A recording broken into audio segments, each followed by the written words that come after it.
ભરૂચના લારી ગલ્લા પાથરણા વાળાઓની વહારે આવી આમ આદમી પાર્ટીએ પાલિકા ખાતે સ્ટ્રીટ વેન્ડર પોલિસી બનાવી જગ્યા ફાળવી આપવાની માંગ કરવામાં આવી હતી। ભરૂચમાં છેલ્લા 3 દિવસથી વિવિધ વિસ્તારોમાં દબાણ હટાવ ઝુંબેશ હેઠળ લારી ગલ્લા તેમજ પાથરણા વાળાઓને દૂર કરવામાં આવ્યા છે, જેઓ ધંધા રોજગાર ગુમાવતા પરિવારનું ગુજરાન ચલાવવું મુશ્કેલ બન્યું છે।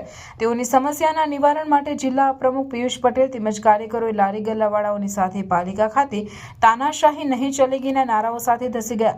જોકે ચીફ ઓફિસર કે પાલિકા પ્રમુખ ઉપસ્થિત ન હોય આ મુદ્દે પ્રાંત અધિકારી સાથે ટેલિફોનિક રજૂઆત કરી, જેમાં જણાવ્યું હતું કે મોટા ભાગના ગરીબ લોકો લારી ગલ્લા ચલાવી પાથરણા પાથરીને માંડ પોતાના પરિવારનું ગુજરાન ચલાવે છે, જેમના માટે સરકારે નક્કર નીતિ બનાવેલ નથી, જેના કારણે ઘણી વખત નગરપાલિકાના અધિકારીઓ દ્વારા દબાણ હટાવવાની કામગીરીના ભાગરૂપે આ લોકોના લારી ગલ્લા કેબિન કે પાથરણા જપ્ત કરી લેતા હોય છે, જે ત્યારબાદ છોડાવવામાં સામાન્ય માણસ હેરાન પરેશાન થઈ જાય છે।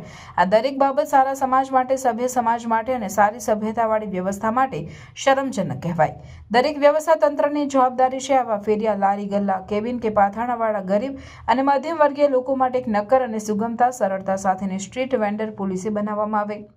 નવા સુગમતા સાથેના નિયમો સાથે આ નીતિ બનાવવામાં આવે, જેના દ્વારા લોકોને લાયસન્સ મળી શકે, જેથી શેરી ઉપર, રોડ ઉપર લારી ગલ્લા, કેબિન કે પાથરણાવાળાને એક સુરક્ષિત ભયમુક્ત રોજગાર મળી શકે અને એમનો ધંધો રોજગાર કરવા માટેનો કોઈનો પણ ડર કે ભય ન રહે, તેમજ શહેરને ટ્રાફિકની ઝંઝટમાંથી મુક્તિ મળે અને પાલિકાને પણ આવક થઈ શકે। આ અંગે આગામી દિવસોમાં ઉગ્ર આંદોલનની પણ ચીમકી ઉચ્ચારવામાં આવી છે।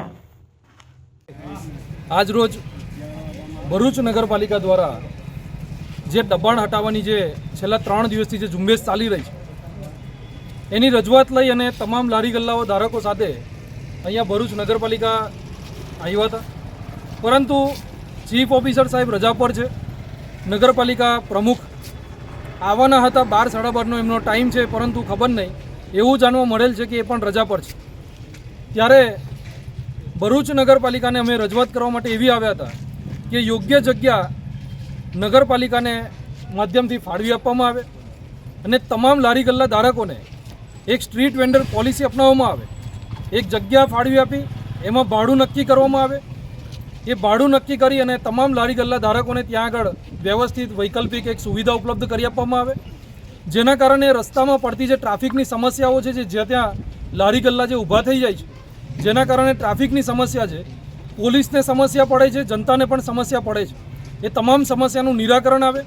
નગરપાલિકાની અંદર એક આવકનો સ્ત્રોત ઊભો થશે, જેના કારણે નગરપાલિકા દેવામાં જતા અટકશે અને નગરપાલિકા ફાયદો કરતી થશે તો ભરૂચની જે સુવિધાઓ છે એમાં વધારો કરી શકશે।